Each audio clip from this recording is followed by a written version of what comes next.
Eu sou a Carol Nogueira e esse é o Item Mais da CNN. O Orçamento Federal define como os recursos do país são divididos e gastos em diferentes áreas, como saúde, educação, infraestrutura, segurança. As regras do orçamento também prevêem que uma parte desses recursos seja direcionada de acordo com emendas parlamentares. São 4 tipos de emendas que deputados e senadores podem apresentar em busca de recursos para ações que consideram importantes para o país. Mas uma delas se tornou motivo de intenso debate nas últimas semanas: as emendas do relator. Nelas, é o relator do orçamento quem decide o destino de um volume significativo de verbas públicas. Emendas parlamentares. Quando a gente está falando de emenda, a gente tem, por exemplo, ali uma categoria que é a emenda individual. Então, cada senador, cada deputado tem o direito, então, de alocar um determinado valor em projetos que ele indica, onde ele quer, no estado dele, onde ele acha que tem que colocar esse dinheiro, para um aeroporto, para uma ponte, para um hospital, o que ele quer fazer. Se a gente juntar tudo que foi essa cota de deputado e senador, é o do orçamento atual, tá, gente? De 2021. Então, a gente tem quase 10 bilhões para isso. São as emendas individuais. Há ainda um tipo de emenda que é chamada emenda de bancada. A gente está falando o quê? Dos estados. Então, cada estado tem ali um número de deputados e esse dinheiro, então, é dividido entre eles. No total, emendas de bancada, a gente está falando aí de pouco mais de 7 bilhões. Existe ainda um tipo de emenda chamada emenda de comissão, que é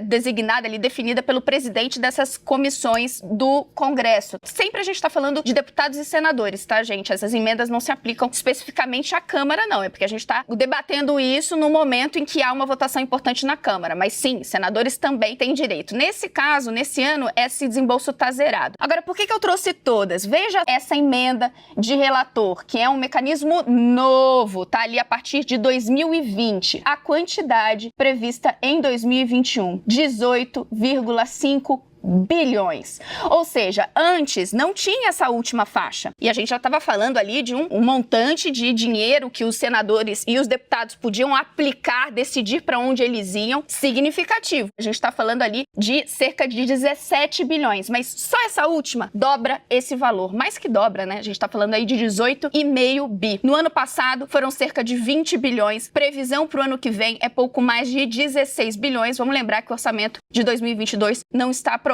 a gente está no meio das negociações. Mas isso é para vocês entenderem, primeiro, por que está fazendo tanto barulho. Ele deu um poder sobrenatural quase ali aos deputados e senadores, dinheiro que eles nunca tinham visto antes nessa quantidade. E o problema é que, diferentemente das outras linhas, em que a gente consegue saber o quanto o deputado aplicou para qual lugar, a gente tem essa nuvem aí em relação a emenda do relator, que não é uma definição feita para o próprio relator do orçamento. O relator, gente, é o relator do orçamento, que é definido todo ano, que é um acordo que vira ali entre os presidentes da casa, e há uma indefinição, uma falta de transparência de como esse dinheiro está sendo aplicado. No início do mês, uma decisão do Supremo Tribunal Federal congelou os recursos das emendas do relator ao orçamento. A decisão foi uma resposta a um pedido da oposição, que acusava o governo de distribuir as verbas a aliados para conseguir apoio em votações importantes na Câmara e no Senado. O pano de fundo dessa discussão foi a PEC dos precatórios. A ministra Rosa Weber concedeu uma liminar que foi confirmada pelo plenário do Supremo Tribunal Federal. A decisão suspendeu de forma imediata o pagamento das emendas do relator. O último ministro que faltava votar já votou, foi Dias Toffoli, que acompanhou a maioria dos ministros que seguiram o voto de Rosa Weber, relatora desse caso, e que na semana passada suspendeu o pagamento de emendas de relator como a gente conhece hoje, alegando falta de transparência e falta de publicidade em todo esse processo, sem deixar claro para onde estão indo esses valores, quais são esses valores e por qual motivo eles estão sendo transferidos para as bases. Afinal, o que são as emendas do relator? Por que tanto debate em torno do tema? É possível, de fato, apontar uma relação entre o pagamento desses recursos e as negociações do governo no Congresso? São perguntas que trazemos agora para o Murilo Viana. Ele é mestre em economia, consultor e especialista em contas públicas. Murilo, muito bom conversar com você. Bem-vindo ao Item Mais. Olá, muito obrigado pelo convite. Murilo, vamos lá, para começar nossa conversa de uma forma muito didática para quem está nos acompanhando. O que são as emendas do relator? Conta pra gente. Então, acho que o primeiro passo para poder tornar isso palatável é identificar, em algum grau, a complexidade que envolve nesse tipo de discussão. Evidentemente, não se trata de um tema afeito ao grande público, inclusive para nós, especialistas na área de contas públicas, temos um grau de dificuldade em entender os pormenores desse tipo de emenda, especialmente devido à sua, digamos, à sua opacidade funcional. Não por menos, essas emendas do relator são consideradas aí, tratadas por muitos como um orçamento secreto, né? Então, justamente por essa característica de pouca transparência, essa característica aí de não ter o cuidado de tornar o mais público e o mais compreensível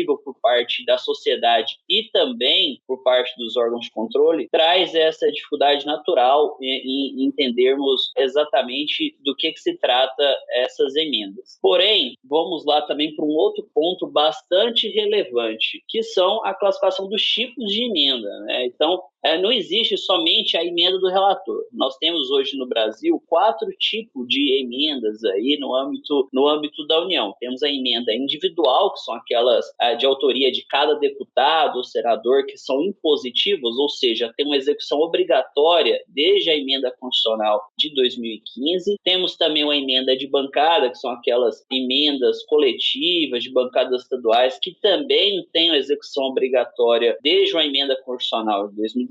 Temos um terceiro tipo de emenda, que é a de comissão, que são daquelas de comissões permanentes da Câmara e do Senado, que não tem execução obrigatória e tem um valor aí bem menor de execução em relação à individual de bancada e muito menor à emenda de relator. A emenda de relator, ela já existia muito antes dos últimos 2 anos, quando ela ganhou maior preemência, né? Só que houve uma mudança muito substancial no que se configura essa emenda do relator. Porque a emenda do relator, originalmente, ela já existe há muitos anos e ela é uma emenda para corrigir erros e omissões de ordem técnicas ou legal, para uma atribuição muito limitada do relator do orçamento. Porém, desde a Lei de Diretrizes Orçamentárias de 2020, houve uma destinação de recursos, uma destinação farta de recursos para a emenda de relator, e a emenda de relator ganhou um grau absolutamente diferente do que ela já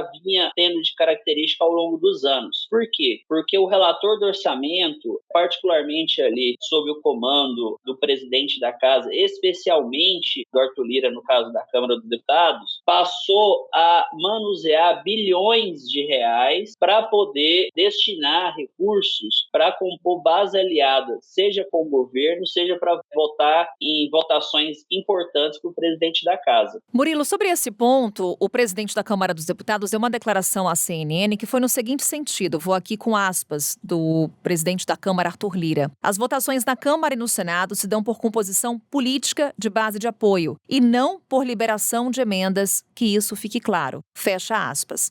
E aí eu te pergunto, justamente também com base na sua declaração, Murilo, é possível apontar uma relação entre distribuição de emendas e as negociações no Congresso, como a oposição, por exemplo, aponta? Não há a menor dúvida disso. De novo, é importante fazer aí um breve contexto do que está acontecendo, né? As emendas individuais e as emendas de bancada, como havia dito, que são de execução obrigatória, elas surgiram com essa execução obrigatória justamente para poder dar maior independência em relação às vontades do executivo, porque até então, até 2015, no caso da emenda individual, até 2019, no caso da emenda de bancada, dependia muito da boa vontade do executivo executar aquelas emendas dos deputados. Só que mais recentemente, com essa mudança da emenda do relator, um volume de recursos muito mais amplo, o governo conseguiu articular, no caso ali com o presidente da Câmara, o Arthur Lira, de tal forma com que o presidente da Câmara, ele libera recursos e esses recursos são liberados de forma nem um pouco transparente, isso porque não há nem identificação do autor da emenda, não se sabe para o município, o estado de onde está sendo enviado, qual a motivação aprovação do envio e muitas vezes não consegue identificar nem os recursos que estão sendo enviados, ou seja, dificulta muito os órgãos de controle. É um convite,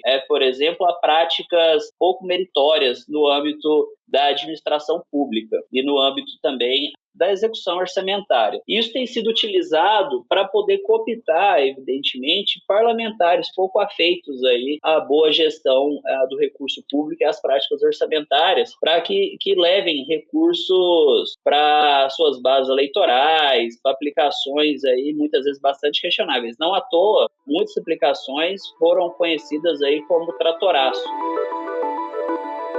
Murilo, então, pelo que você nos relatou, podemos concluir que há muito poder nas mãos do Legislativo? Não há dúvida. Acaba que tem muito poder nas mãos do Legislativo, mas mais do que o Legislativo de uma forma pulverizada. A gente tem um poder muito concentrado nas mãos do relator do orçamento, nas mãos do presidente da Casa, particularmente da Câmara dos Deputados do Arthur Lira, no sentido de que essas lideranças acabam que conseguem direcionar os recursos somente para aqueles que os apoiam em suas medidas e acabam apoiando, evidentemente, o governo. Então, a oposição, as oposições em determinadas votações não conseguem acesso a recursos que são recursos públicos.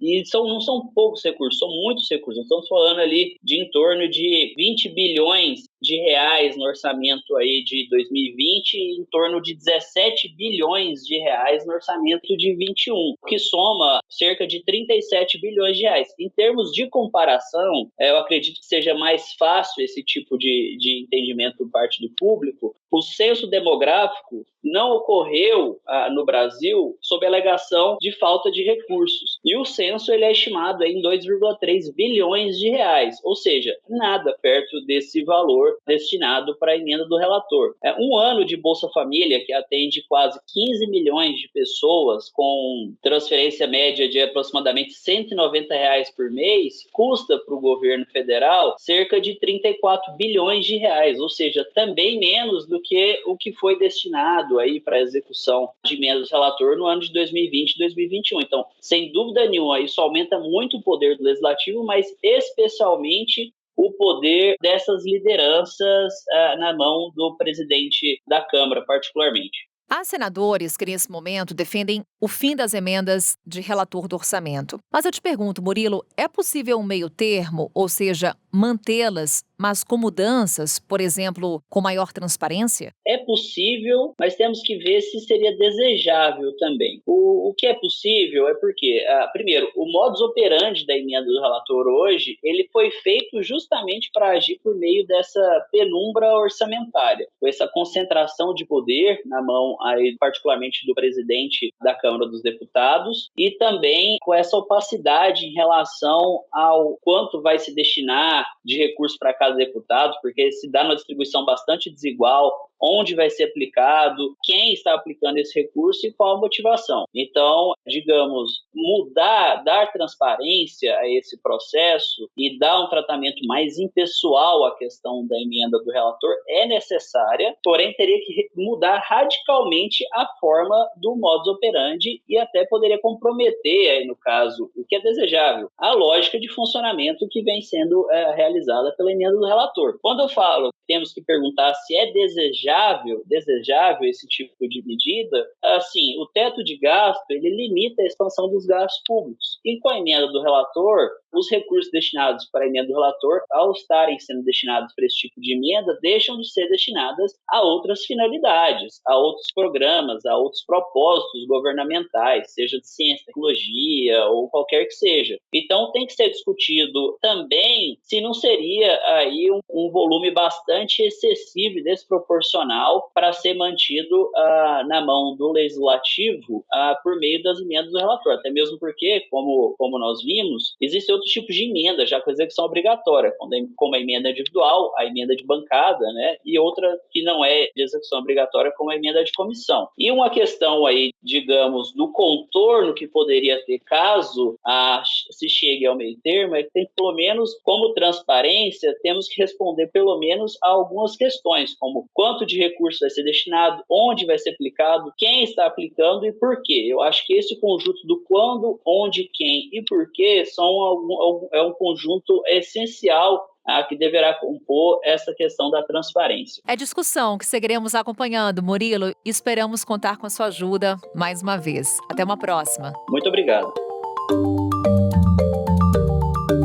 Um levantamento da ONG Contas Abertas, que fiscaliza o orçamento, revela que exatamente uma semana antes da aprovação da PEC dos precatórios, em primeiro turno na Câmara dos Deputados, o governo federal gastou 909 milhões de reais apenas em emendas do relator. Todos os especialistas em contas públicas calculam que a aprovação da PEC dos precatórios em primeiro turno na Câmara custou 1 bilhão e 270 milhões de reais em emendas. O objetivo era conseguir o apoio dos parlamentares. Vale lembrar que o placar ficou muito apertado. Apenas 4 votos garantiram a vitória do governo. Na semana anterior à aprovação da PEC, antes do feriado do dia 2 de novembro, os empenhos das emendas de relator dispararam. Chegaram a 429 milhões de reais no dia 28 e 480 milhões no dia 29 de outubro. A votação ocorreu no dia 4 de novembro, mas a fatura continuou a ser paga. Dia 5 de novembro, antes da liminar da ministra Rosa Weber, foram comprometidos mais 245 milhões e 500 mil reais. Os dados mensais demonstram que os empenhos de outubro fugiram e muito do que foi feito nos últimos meses. As emendas de relator chegaram a quase 3 bilhões de reais em outubro. O recorde anterior ocorreu em junho, com 1 bilhão e 920 mil reais. A suspensão da execução das emendas do relator será alvo de um recurso ao Supremo Tribunal Federal. O presidente da Câmara dos Deputados, Arthur Lira, afirmou em entrevista à CNN que o Congresso vai entrar com embargos de declaração para que o Supremo esclareça a decisão de proibir a execução do ano que vem do chamado orçamento secreto. Arthur Lira foi com seus aliados para uma reunião onde eles discutiram a elaborar um projeto que mantenha as emendas do relator, mas dê transparência ao pagamento do mecanismo. Está definido como vai ser, qual vai ser a forma dessa transparência? Não, até porque pontuou bem a Bárbara Baião na apuração dela. Esse tipo de instrumento só funciona no escuro. Como a gente disse, da transparência já vai ser uma brigaiada na base do governo, porque vai mostrar que um deputado recebeu, 35, 40 milhões e outro, também aliado do governo, recebeu 5 milhões nesse montante de emendas do relator, que é um montante extra, além do que ele já tem direito por ser parlamentar. É tema que traz impactos políticos, jurídicos, na relação entre os poderes. É assunto para falarmos com ele. Presença especial aqui no Item Mais. Recebemos de novo o Yuri Pita, que é sempre um prazer conversar com você, Yuri. Bem-vindo. Oi, Carol. Sempre um prazer estar por aqui. Vamos nessa. Yuri, como a gente falava, foi diante da PEC dos precatórios que as emendas do relator ganharam evidência. Para começar, acho que é importante a gente olhar um pouquinho para o passado. Em que medida que a suspensão do pagamento dessas emendas influenciou nas negociações da PEC dos precatórios? A gente consegue estabelecer essa relação? Olha, Carol, na verdade, no dia da votação do segundo turno da PEC dos precatórios, muita gente tentou fazer isso lá na Câmara dos Deputados. E surgiram duas interpretações para o efeito que a suspensão da execução das emendas determinada, num primeiro momento, pela ministra Rosa Weber e depois confirmada pela maioria do Supremo, por uma maioria expressiva do plenário, 8-2. Quais foram as duas interpretações? A primeira é de que teria influenciado na base do que se seria o mais esperado, que para aqueles que acreditam que as emendas de relator, a liberação dessas emendas, levaram deputados e deputadas a votarem a favor da PEC dos precatórios no primeiro turno, sem o pagamento dessas emendas, com a execução suspensa, eles deixariam de votar a favor da PEC. Isso acaba sendo desmentido pelo placar da votação, porque houve uma ampliação da votação, tanto do quórum quanto dos votos positivos. O placar ampliado da votação, tanto de um quórum com mais deputados presentes, mais votantes, quanto a subida dos votos a favor da PEC, em tese, desmente essa primeira versão ou coloca em xeque essa primeira versão. A segunda versão, que alguns opositores chegaram a apontar, seria que a decisão do Supremo teve o efeito oposto do esperado. Ou seja, alguns deputados que tinham votado a favor estariam dispostos a votar votar contra na segunda votação, mas preferiram não mudar o seu voto, justamente para não serem acusados de terem mudado o voto por causa da decisão que suspendeu a execução das emendas, para não parecer que o seu primeiro voto foi por causa da liberação de emendas. E aí, de novo, seja como for, como houve um maior quórum de votação, também houve um aumento da votação dos votos contrários, principalmente porque a bancada do PDT reverteu uma boa parte daqueles primeiros 15 votos favoráveis à PEC no primeiro turno, e alguns outros deputados que não tinham votado também apareceram para votar e votaram contra. Dito tudo isso, é um fato que a execução das emendas é um fator importante de acomodação do poder dentro do Legislativo, tanto na Câmara quanto no Senado, mas em especial na Câmara. E a grande questão é como fica essa articulação por meio da liberação dessas chamadas emendas de relator, sejam as que estão no orçamento de 2021 ainda não foram liberadas ou ainda não foram pagas, seja qual vai ser a solução que o Congresso vai construir para o orçamento de 2022. E a pergunta que eu te faço, como fica essa negociação? Arthur Lira, presidente da Câmara dos Deputados, ele perde muito de seu poder de articulação política? Ele perde daqui para frente nesse sentido de não contar mais com esse instrumento, que é um instrumento importante, mas que já foi muito utilizado para a construção do seu poder neste momento. A eleição de Arthur Lira no início do ano, em fevereiro, já foi bastante movimentada em torno da negociação das emendas do relator, porque vale lembrar, o próprio orçamento deste ano de 2021 só foi aprovado pelo Congresso Nacional depois da eleição das mesas diretoras, tanto da Câmara quanto do Senado. E aí, justiça seja feita, também se aponta essa questão das emendas de relator, da inclusão dessas sugestões de parlamentares nas emendas de relator, que realmente foram aprovadas no orçamento de 2021, também depois da eleição do Senado, que levou à presidência Rodrigo Pacheco, porque um dos principais operadores dessas emendas lá no Senado, uma das pessoas mais diretamente envolvidas com o assunto, era o então presidente do Senado, Davi Alcolumbre. Temos uma decisão do Supremo Tribunal Federal de suspensão do pagamento dessas emendas. Decisão liminar de Rosa Weber, como você falava. A maioria do plenário acompanhou 8-2. a decisão da ministra Rosa Weber. Temos aí um poder falando com o outro. Como é que tá essa fala? Tá tensa? Tem alguma tensão, sem dúvida alguma. E isso foi externado pelos dois presidentes da Câmara e do Senado, que consideraram que teria havido alguma interferência do Supremo nesse sentido ao interferir num assunto que é de discussão de natureza legislativa, que é a lei orçamentária. A gente fala muito orçamento. É importante a gente lembrar que se trata de uma lei orçamentária. Ela tem origem em um projeto de lei orçamentária e depois ela vira uma lei orçamentária e todo ano é uma lei nova de orçamento para cada exercício fiscal. Dito isso, quais são as interpretações que existem? Tem quem considere sim que o Supremo teria feito essa intervenção em uma competência que é do Legislativo, sobre como discutir o orçamento do governo federal, mas há quem entenda que não. Se o Legislativo adota uma postura que fere princípios constitucionais, cabe ao Supremo resguardar os princípios constitucionais. Quais são eles? O primeiro, e o que está mais explícito e que até mesmo fica vocalizado em algumas respostas, algumas declarações, tanto de Arthur Lira quanto de Rodrigo Pacheco, no papel institucional que cada um tem de presidente da Câmara e do Senado, no caso de Pacheco, presidente do Congresso também, é de que pode-se sim melhorar a transparência das emendas do relator. E isso é um dos pontos principais que a ministra Rosa Weber apontou na sua decisão. Ela falava em acordos informais que não tinham a devida publicidade preconizada pela Constituição. Há um outro aspecto mais discutível do ponto de vista político, que é a impessoalidade. E aí, por que isso? Os deputados e senadores todos têm direitos a emendas individuais devidamente registradas. Então, o deputado X da região Y pediu tantos milhões de reais para a reforma de uma escola dessa região, o que é perfeitamente legítimo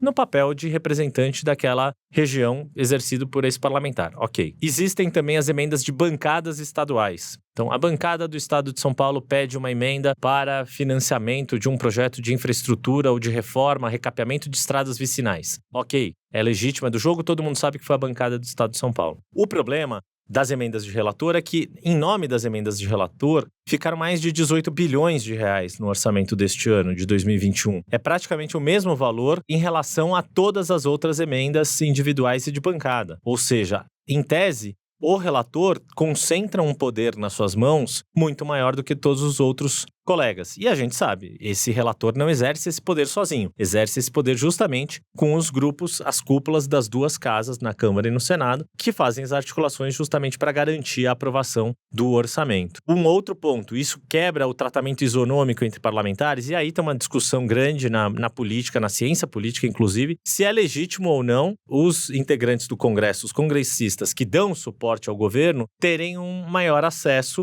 a recursos do governo para implementar suas políticas públicas. Se for pensar, foi eleito um governo respaldado por determinados partidos que são favoráveis a colocar mais dinheiro nas escolas públicas, eles vão demandar mais emendas para as escolas públicas, seja para reforma, para construção, para o que for. É legítimo. Foi eleito um governo que defende mais assistência social e acha que o sistema de saúde está suficientemente bem financiado. É legítimo que os seus parlamentares queiram pegar dinheiro de uma área, de uma rubrica e colocar em outra. A grande discussão, e aí a realpolitik e os fatos se impõem, é que muitos parlamentares usam essas emendas para mero proselitismo político, para simplesmente melhorar a sua popularidade, a sua aprovação entre os seus eleitores, aumentar os seus redutos eleitorais, sem necessariamente isso significar uma boa aplicação do dinheiro público. E, de novo, tem também uma outra questão constitucional que está no debate, que é a usurpação ou interferência de poder, mas no caso do legislativo sobre o executivo. Cabe ao legislativo ter tamanho controle sobre o orçamento, inclusive na liberação, na execução, que deveria ser uma atividade estritamente definida pelo executivo. E isso também é uma discussão que entrou nesse debate quando esse mérito, se vier, quando ele for a ser julgado pelo plenário. Porque vale lembrar, se isso não é julgado pelo Supremo até o fim do ano e surge uma nova lei orçamentária para 2022 sem emendas de relator, perde-se o objeto. Você não tem por que julgar algo que já não está mais em vigor, que seria o orçamento de 2021. Yuri Pita, nessa sua fala, você mencionou a palavra transparência, que foi trazida pelo presidente do Senado, Rodrigo Pacheco. Ele falou que as emendas do relator terão mais transparência, isso após uma reunião com o ministro do Supremo, Luiz Fux. Também tivemos Arthur Lira numa entrevista aqui à CNN. Ele também falou que o Congresso vai em busca de maior transparência a essas emendas. A questão é como, Yuri? O que está sendo discutido para garantir essa transparência que Rosa Weber, inclusive, mencionou em sua decisão liminar? Tem alguns aspectos interessantes nessa pergunta, Carol. Primeiro de tudo, porque, de fato, inclusive na decisão liminar do Supremo, o Supremo determina que sejam abertos os critérios que levaram às emendas de relator serem elaboradas daquela forma. Qual foi a discussão, quem indicou, para qual recurso, etc. Segundo reportagens, principalmente do jornal Estado de São Paulo, o repórter Breno Pires foi o jornalista que mais se aprofundou nesse assunto, trouxe à tona a existência do orçamento secreto ainda no começo deste ano e vem detalhando como ele funciona, quais são os mecanismos que foram criados, etc. Obteve acesso a planilhas que mostravam quais parlamentares conseguiram as emendas e como é que eles fizeram para depois ter essas emendas liberadas, os ofícios que tiveram que mandar para o Ministério, etc, etc. O que acontece? Se isso vier a público e o Congresso está ganhando tempo até o acórdão ser publicado, para depois entrar com um recurso chamado embargos de declaração, que basicamente quem é o alvo da decisão pergunta para o Supremo: Supremo, o que você quis dizer com isso? Como eu devo fazer isso? E uma das principais perguntas é justamente: como eu devo dar mais transparência para o que já foi executado? Ou eu posso dar mais transparência daqui para frente, pegar as emendas que ainda não foram executadas, olha, elas foram discutidas assim, assim, assado? Seja como for, existe um receio de que isso pode causar uma ciumeira danada no Congresso Nacional. Por que tal deputado conseguiu mais emendas de relator do que o outro deputado, se eu votei mais vezes com o governo, se eu apoiei mais o candidato A ou B? E isso que também está preocupando os corredores da política e que, quando vier a público, certamente também vai dar muito pano para manga ainda, Carol. Vai dar mais um podcast, mais um item mais, Yuri. Pode ser que sim. E aí você já está convidado. Então é isso. Com testemunhos dos nossos ouvintes, estarei por aqui. Combinadíssimo, Yuri. Obrigada por essa conversa. Até lá. Um beijo a todos. Assim a gente encerra o Item Mais de hoje. Amanhã estamos de volta. Com a minha apresentação, Carol Nogueira, este podcast foi produzido pela Maremoto para a CNN Brasil. Roteiro e pesquisa, Maíra Alfradique. Pauta e produção, Danilo Santana. Edição e sonorização, Murilo Lourenço. Coordenação geral, Paula Weinberg. Coordenação de produto, Verônica Schneider. Coordenação editorial, Diego Toledo. Direção de jornalismo digital, Daniel Tosi. Você também pode ouvir o Item Mais no site da CNN Brasil. E aproveite para conhecer os nossos outros programas em áudio. Acesse cnnbrasil.com.br/podcasts.